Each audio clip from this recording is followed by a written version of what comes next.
So I was trained to become a gymnast for 2 years in Hunan, China in the 1970s.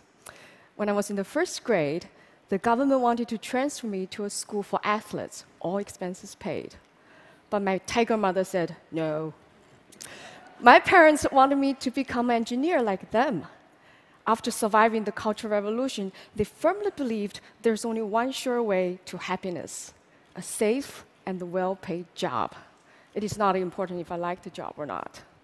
But my dream was to become a Chinese opera singer. That is me playing my imaginary piano. An opera singer must start training young to learn acrobatics. So I tried everything I could to go to opera school. I even wrote to the school principal and the host of a radio show. But no adults liked the idea. No adults believed I was serious. Only my friends supported me, but they were kids, just as powerless as I was. So at age 15, I knew I was too old to be trained. My dream would never come true. I was afraid that for the rest of my life, some second-class happiness would be the best I could hope for. But that's so unfair. So I was determined to find another calling. Nobody around to teach me? Fine, I turned to books. I satisfied my hunger for parental advice from this book by a family of writers and musicians. I found my role model of an independent woman when Confucius tradition requires obedience. And I learned to be efficient from this book. And I was inspired to study abroad after reading these. I came to US in 1995. So which books did I read here first? Books banned in China, of course. The Good Earth is about Chinese peasant life. That's just not convenient for propaganda. Got it. The Bible is interesting, but strange. That's a topic for a different day. But the fifth commandment gave me epiphany. You shall honor your father and the mother. Honor, I said. That's so different and better than obey. So it becomes my tool to climb out of this Confucius guilt trap and to restart my relationship with my parents. Encountering a new culture also started my habit of comparative reading. It offers many insights. For example, I found this map out of place at first because this is what Chinese students grew up with. It had never occurred to me China doesn't have to be at the center of the world. A map actually carries somebody's view. Comparative reading actually is nothing new. It's a standard practice in the academic world. There are even research fields such as comparative religion, comparative literature.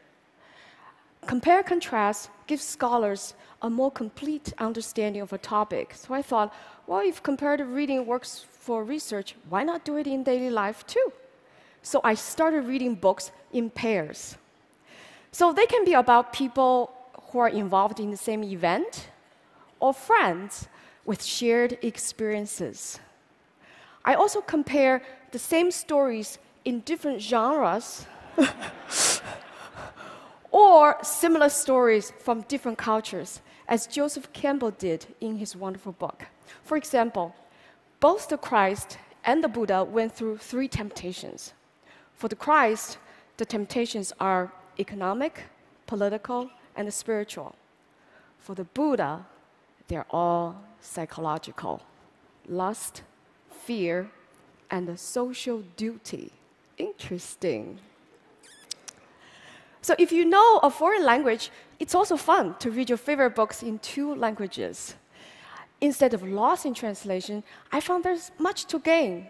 For example, it's through translation that I realized happiness in Chinese literally means fast joy. Woo. And bride in Chinese literally means new mother. Uh-oh. Books have given me a magic portal to connect with people of the past and the present. I know I shall never feel lonely or powerless again. Having a dream shattered really is nothing compared to what many others have suffered. I have come to believe that coming true is not the only purpose of a dream. Its most important purpose is to get us in touch with where dreams come from, where passion comes from, where happiness comes from. Even a shattered dream can do that for you. So because of books, I'm here today, happy, living again with a purpose and a clarity most of the time. So may books be always with you. Thank you. Thank you. Thank you.